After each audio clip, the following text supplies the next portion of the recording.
Well, I think I can remember saying, "Oh no, it can't be Lucy, not nice Lucy." These are the words Dr. Stephen Brearey claims to have said when he discovered that staffing analysis suggested that Lucy Letby was present for an unusual number of unexplained deaths or collapses at the Countess of Chester neonatal unit. He says he said it at a staff meeting and claims to have said it not only to the BBC Panorama documentary, but he also made the claim that this was his reaction to the jury as well. The problem for Dr. Brearey is that there were a number of other people present at the meeting who dispute that they ever saw him react like that. If you go by the words of neonatal unit manager Arian Powell, his actual reaction was something quite different. Looking at the highlighted passage unearthed by the Thirlwall Inquiry as part of Lucy Letby's 2016 grievance procedure against mainly Doctors Brearey and Jairam, quote, "Another commonality from the assessment was Mel Taylor. I told SB, as in Stephen Brearey, this. She wasn't as prominent as Lucy Letby, but still stood out." And his response was, quote, "But Mel is nice," close quote. If Arian Powell's words are true, then the obvious implication by Dr. Brearey's statement is that Lucy Letby is not nice in his opinion. According to further notes from the same grievance meeting, at one stage he apparently takes it further. To quote Arian Powell, if you can believe this source, "I said to SB, as in Stephen Brearey, what if LL, as in Lucy Letby obviously, goes home and kills herself? She has elderly parents. They might die." And he said, quoting Brearey, "I don't care," close quote. I think you could conceivably give him the benefit of the doubt that he was very suspicious of Lucy Letby and that he was not overly concerned by the welfare of a serial killer. The position he takes against Lucy Letby's parents is hard to defend, if this source of Arian Powell is accurate. So to return to the opening quote. Well, I think I can remember saying, "Oh no, it can't be Lucy, not nice Lucy." To pin down the time point, Dr. Brearey claims he made this remark. Next, to look at an interview Dr. Brearey gave to Vanity Fair magazine in 2023 after the verdict. Reading through the relevant passage highlighted in red. According to Brearey, he attended a July 2 meeting with Head of Nursing Alison Kelly, Head of Risk Ruth Millward, and Unit Manager Arian Powell, who pointed out a commonality. A nurse named Lucy Letby had been with each of the boys at the time of collapse and administered a routine treatment to the second baby girl just before she died. "It can't be Lucy," Brearey said. "Not nice Lucy." So if you go by this version of Dr. Brearey's story, Arian Powell is the one implicating Lucy Letby, and Dr. Brearey is the one who is reluctant to point the finger at Lucy Letby. Yet to accept a favourable construction of events towards Dr. Brearey, we would also have to believe that Arian Powell is also the one spreading a snide story about Dr. Brearey behind his back. That being that he declined to include Mel Taylor's presence on any spreadsheet showing associations between shift patterns and adverse events for personal reasons. I struggle to think of an explanation where Dr. Brearey could come out of these two seemingly conflicting stories looking good. So now on to the meeting notes, which were released as part of the Thirlwall Inquiry. I will leave a link to this document in the description for you to investigate for yourself. The handwriting is hard to make out, but you can see neither mention of Lucy Letby or Arian Powell at this July 2nd meeting.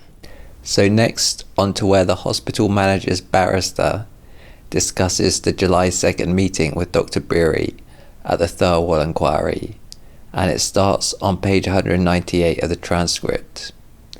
On page 199, Dr. Brearey asserts that Arian Powell had done a staffing analysis.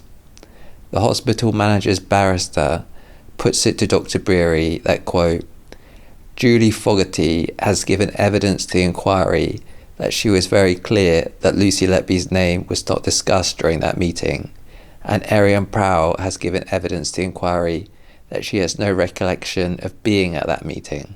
The manager's barrister continues and refers to the notes from the meeting which I have already described before. We can see top right hand corner the initials of those present: JF, Julie Fogarty; RM, Ruth Millward; yourself, SB as in Stephen Brearey; AK, Alison Kelly; SW, Sean Williams; and DP, Debbie Peacock. Later on in this conversation, you can see Dr. Brearey starting to get flustered. The lawyer for the hospital managers puts it to him, quote, "Might it be, Dr. Brearey, that you were wrong that Arian Powell mentioned Lucy Letby's name at this meeting?" Close quote. Dr. Brearey is quite emphatic in his response to this, saying, quote, "Absolutely not, no, because where else would I have got that information from?" Close quote. The lawyer for the hospital managers gives a pretty obvious response to this, quote, "Well, it may have come to you in another meeting or in a discussion with Arian Powell," close quote. Brearey responds, no. So here Dr. Brearey is adamant about the details of a meeting from 10 years ago. None of the other attendees of this meeting can remember Dr. Brearey making the "not nice Lucy" comment. I think the reason he becomes so adamant about the details of the meeting is because he knows it sounds bad for him if there is doubt he ever actually made the comment. The conversation with the lawyer for the hospital managers continues on the next page, where Dr. Brearey is absolutely certain the meeting happened. I think this contrasts with the more frivolous tone he took on the BBC Panorama documentary. Well, I think I can remember saying, "Oh no, it can't be Lucy, not nice Lucy." So at this point in the video, I think I've established that Dr. Brearey at least favoured Lucy Letby's presence on any spreadsheet correlating undesirable incidents with a nurse's presence. The source for this is of course Arian Powell, but then in the Vanity Fair interview, Dr. Brearey considered Arian Powell a legitimate source. I think it's worth pointing out that statisticians who have criticised the evidence in the Lucy Letby case have said that there are a number of nurses who could have been correlated with negative outcomes. There were at least, I think I concluded, about 5 or 6 other nurses who were present as often as she was. So in the early stages of the investigation, there seems to be evidence that Mel Taylor was disregarded for being nice, whereas Lucy Letby was regarded either more neutrally or as someone who was actively disliked by senior consultants. I would also say at this stage, considering what could be described as the quaint phrasing that is being used, the focus on Lucy Letby's presence seems to be for fairly petty reasons. Considering the stakes of the case, there doesn't seem to be any suggestion from Dr. Brearey that Lucy Letby is an intimidating presence. So at this point, I think it's worth considering what could have been the potential reason for Dr. Brearey to prioritise a focus on Lucy Letby. Something that came out at the Thirlwall inquiry is that there was a rumour that Lucy Letby had apparently knocked back a pass from Dr. Brearey. Annette Weatherly is a nurse who was brought in from a neighbouring hospital to conduct the hospital's internal investigation as to whether or not Lucy Letby had been bullied and harassed by Doctors Brearey and Jairam. It was revealed at the Thirlwall inquiry that Annette Weatherly had told the police investigation about the rumour Lucy Letby had knocked back the advances of Dr. Brearey.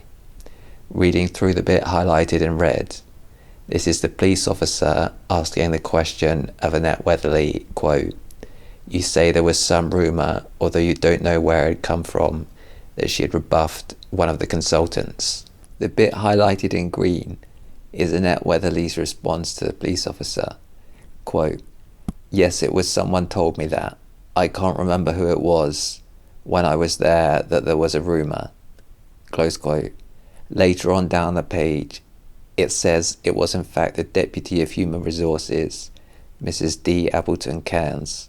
Sean Williams, the Deputy Director of Nursing of the whole hospital, also discussed the rumour during the grievance. Interviewed by Dr. Chris Green, he put it to her, quote, "Have you any knowledge of any questioning around whether Lucy had a relationship with SB, as in Stephen Brearey?" Sean Williams responded, "Someone has suggested at some point that maybe that was his driving factor, but it had no foundation." The head of nursing, Karen Rees, addressed the rumour in a Thirlwall inquiry testimony from page 143. Quote, I did ask her about her working relationships with the two consultants, as in Brearey and Jairam. Lucy was quite shocked, particularly with Dr. Jairam. She thought she had quite a good working relationship with him. I asked her if either of them had ever made a pass at her. She replied, quite absolutely not, close quote. So obviously, Lucy Letby has strongly rebuked the idea that she knocked Dr. Brearey back firsthand. I still think it's possible she might have subtly knocked back some flirtatious behaviour from Dr. Brearey and was perhaps embarrassed in that moment, or was tone deaf to the behaviour as it happened, but it does seem unlikely. So the next idea for why Lucy Letby may have been prioritised over Mel Taylor relates to the hospital incident reporting system. For those who don't know, dangerous incidents would be reported on the hospital's internal reporting system called the DATIC system. On paper, the goal of the reporting system is to flag potentially dangerous incidents or equipment, etc., for learning or resolution. But if specific individuals are named as being related to the DATICs, then they could take it personally to an extent. Next, to look at what Arian Powell said about Lucy Letby's habit of incident reporting. Lucy Letby will question registrars or consultants and will call and say if she wants them to look at the baby now, if she has any concerns. Lucy Letby would DATICs herself and even close colleagues. So you can see that Lucy Letby is apparently more likely to ask questions of consultants than some of her colleagues. Some might describe this as potentially a sassy streak, although I think that might be overstating it.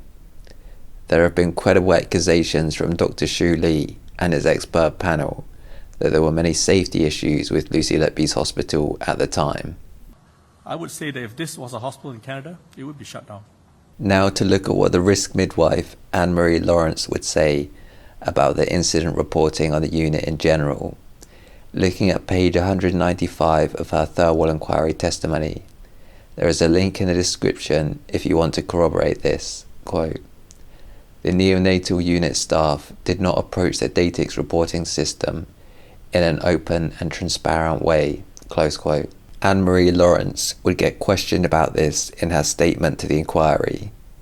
Spanning from page 198 to 199, reading through it, inquiry counsel would ask, quote, from the point of view of your impression of the consultants in this issue, was this a concern that you had about the consultants, that they were cynically and deliberately not filling in DATICs until they effectively had no choice, close quote. Anne-Marie Lawrence would respond yes. Even if they thought somebody had made a clinical omission, rather than report it, they would have a conversation first, consultant to consultant. Later on page 221, inquiry counsel would say, you say this in your witness statement. The neonatal team considered incident reporting to be punitive. She would go on to say that was said out loud, certainly on several occasions by Mr. Brearey to begin with. At this point, I think it's also worth considering the testimony of Debbie Peacock, who held the title of Risk and Patient Safety Lead before Anne-Marie Lawrence took over.